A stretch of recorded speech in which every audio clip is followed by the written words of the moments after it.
Welcome, welcome. It's great to have you guys back. And today I'm going to share a bit about raising a blended family in Jamaica. I had been running my farm for about 8 years when I got married at the age of 27. And my husband had been married before, and he had three amazing kids from his previous marriage. And when we got married, about 1 month after we got married, his three kids, who were 14, 11, and 3 years old at the time, moved in with us. So, of course, I was scared and I was really happy and excited all at the same time, because instant motherhood, and it was like, wow. So, I must say that my husband's kids were beautiful, they were intelligent, they were well-mannered, they were respectful. And so, as you can imagine, it was really very easy for me to just fall in love with these kids. So we have never as a family referred to them as my stepchildren or stepsister, stepbrother. We don't do that in this family.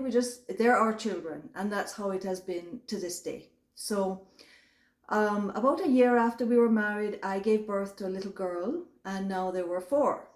And it would be about 7 years before I had my next child, who was also a daughter, and another 5 before I had our youngest, my son. So my husband is a Jamaican brown man, and so the children are all different complexions. You have some that are fairer, some of darker complexion. And as I've said in a video before, like, I've never experienced racism living in Jamaica, raising the kids in Jamaica.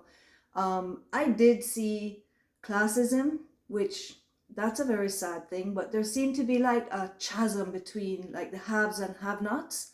And I wasn't raised like that. Like my grandmother, my mother before me, they would open their homes and entertain people from every different walk of life. And so to me, that's normal. That's how it should be, So our kids, all 6 of them went to school in Jamaica. One of them, the first 5 at least, went to right through to the end of high school. One even went to UWI and then went away to do his, further his education. And then the youngest one left Jamaica right after he did GSAT, and he passed for JC, which would have been the same school that his father and his grandfather before him went to. But we brought him to Canada instead, so that didn't happen. But because we lived in the bush, excuse me, in the hills of St. Anne, and the best schools were like 2 hours away, all the kids had to board, and for the most part, though, they boarded with their grandmother, and they came home on weekends. One of them did a stint at Holy Childhood boarding school, and I had a taste of that myself. As I've told you before, I was boarding quite young, and then I also boarded for a little while at Immaculate when I went there to high school. So I'd had a taste of it too. So I kind of begged for her, because I was like, yeah, bring her home. So anyway, in the evening time on the farm, there wasn't a lot for these kids to do, like, at night. So they had to find a way to amuse themselves. And I remember that as a teenager growing up, when I used to go to school in Kingston and come home on the weekends, and I had the same challenge, And in my day, we didn't have cell phone or even phone. We didn't have internet. So what we had was one channel on JBC TV. JBC TV started broadcasting in August, I think it was, of 1963, which was 1 year after Jamaica gained independence. And I used to sit in a little room in the house and watch the news with my father. I remember that as a child. And it was black and white back in the day. And I remember, I don't know why, but I remember Dennis Hall vividly, who used to read the news at the time. So anyway, when our kids now, they range in age from in their 40s to coming up on 19. So we saw all kinds of ways of them trying to amuse themselves, going from Sega and Pac-Man to dial-up internet with, taking all day to download mostly 2 songs. And they all love music. All the kids love music, and we have some avid readers in the bunch. And of course, then there was Nintendo, which the littlest one used to call Intendo, which I thought was so cute. And they would watch like VHS movies, and they would watch DVD. I remember one of them was hooked on Kickers. Used to watch Kickers all day if he could.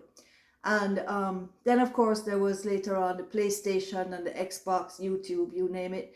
But I remember for me, like being a business person and trying to get things done without a phone wasn't easy. And I remember when we got a cell phone that was big like this. It was a box and heavy as ever. And I used to have to put it in my car and drive up the road past Higgintown and up to Golden Spring and sit on the hilltop in my car and make my business calls. And I have, the kids used to take pictures of me. I have some pictures somewhere of me sitting in the car doing my business on this, they used to call it a fridge, but that was more than a fridge, man. That was like a big chest freezer. It was so big. So anyway, I don't know. The only thing about the PlayStation, the Xbox, all those things is that they require current.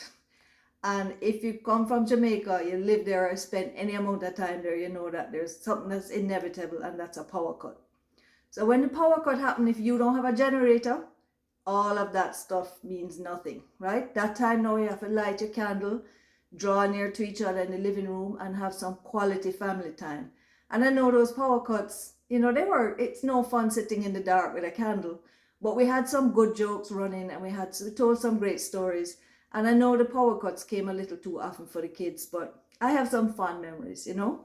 And on the weekends too, we would take the kids on road trips. We would go have beach days. We would have a lot of fun and adventures together. And I have a lot of fun memories. I don't have any regrets at all, to be honest with you. And we all love Jamaica. And in fact, we didn't all leave. Some of us are still there. And those of us who aren't, we visit whenever we can. I plan and hope to go back real soon.